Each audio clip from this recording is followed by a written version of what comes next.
So one of my maxims is nothing beats physical removal.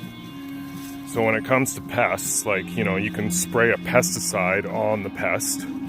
You can put predators in there to eat that pest.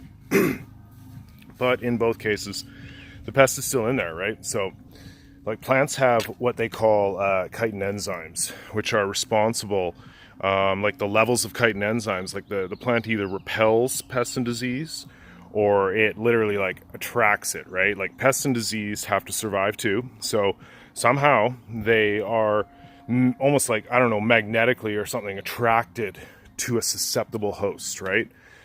And one of the big things in having like really successful gardening is having cultivars that are not susceptible hosts. Like you want cultivars that repel pests and disease.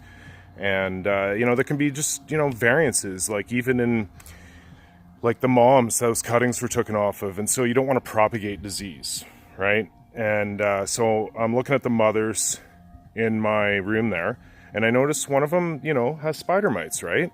And I assume like the whole garden's got spider mites, like I'm like for sure, right? And so I just order up some predators, some Persimilis to eat them. No big deal, right? The humidity, I've got control of the humidity. The humidity's high, I can put the temp wherever I want.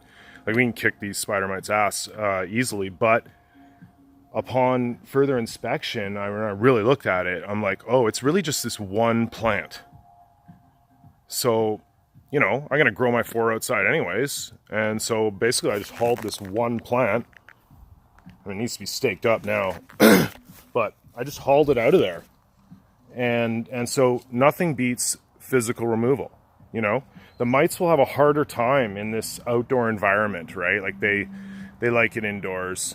And I don't want them in the grow room anyways. And they're I didn't have these moms touching, so you could look at it that way. You could say, oh yeah, somehow the mites were just isolated that way. But in general, I say that pests and disease are attracted to susceptible host. So remove susceptible host from your gardens, right? Grow only the healthiest, strongest genetics that, repel pests and disease.